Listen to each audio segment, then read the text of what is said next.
Hello. So this research is driven by one central idea. I didn't know I switched it, but okay. It's driven by one central idea. If the future is being shaped by those who are able to imagine it, then feminists and decolonial thinkers interested in equity, under whatever name they go by, should be shaping that future. Feminists of all genders and stories and cultural production of all forms are critically important to imagining less carbon-intensive and socially just futures. The problem as I see it is this. The climate is changing. We know this. We also realize something must be done. But climate change is hard to grab onto. Timothy Morton's called it a hyperobject. He says it's, it's local and it's everywhere all at once. So how do you hang on to that? So I argue that this is why we need to mobilize around energy transition. Energy transition is a first critical step in decarbonizing the environment, and it is a problem we can address one step at a time and imagine incrementally. We might not all agree about where we're going or how we should get there, but we can debate about it, we can rally around it, and we can get started. Important to understanding energy transition is knowing that energy is not only technical, but also social. Communities organize around the energy systems that power them. Energy systems are tied closely to systems of power. Who controls it? Who has access to it? Who benefits and why? Energy is power. Energy systems define our relationships to one another, other species, and our environment. These relationships in large part become formalized in our institutions, and currently these institutions are not only fueled by carbon-intensive energies, but are informed by racist, sexist, and classist attitudes. So this is the second part of the problem, and I explain it like this.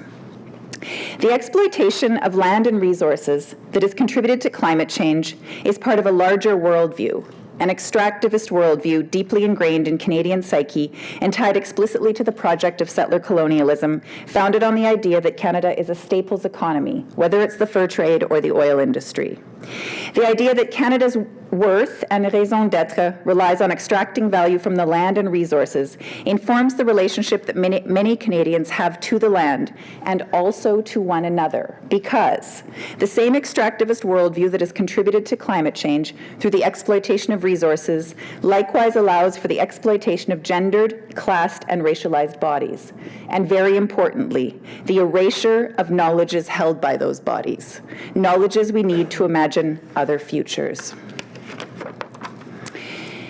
I argue that a transition in power requires a power shift, both literally and figuratively. And this power shift can provide an anchor around which to mobilize feminist decolonial politics. Women constitute the majority of activists on the front lines of climate change, many of them Indigenous, many of them women of color. Energy transition provides one of the most important material realities on the ground around which to organize feminist action in the interest of decarbonizing the environment. And it's around this issue that researchers on feminist energy futures will organize their community-engaged, interdisciplinary, and multidisciplinary research.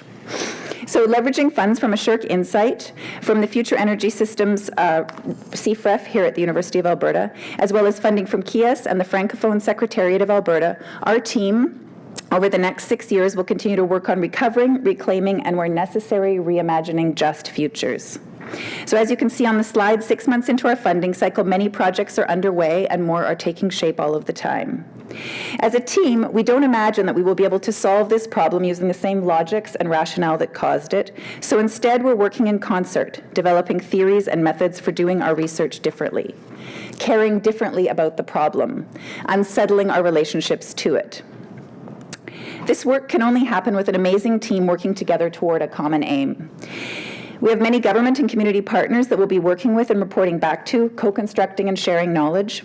Our team includes a postdoc, 6 graduate students, and several undergraduates. Additionally, we have researchers from across the disciplines and across Canada, from BC's West Coast to the eastern seaboard of Newfoundland. The Feminist Energy Futures project is co-led by Sarayan Mukherjee here at the University of Alberta, and each of the projects under the banner of Feminist Energy Futures is also co-led by other stellar colleagues, including Natalie Lovelace, Emmy Luca, Angela Look, Sarah Doro, Jeffrey Rockwell, Evan Davies, Imre Zeman, Mark Simpson, and many others. as well as a growing number of artists and policymakers and many of the engineers and scientists involved with future energy systems. So I've not named everyone involved, but the confirmed researchers on our still developing teams are listed above. Our researchers and our partners make no claims to be distant or objective observers, but are fully implicated in the politics of energy transition, as we all are. We can only build more just communities if we can first imagine what it might look like when we get there. Thank you.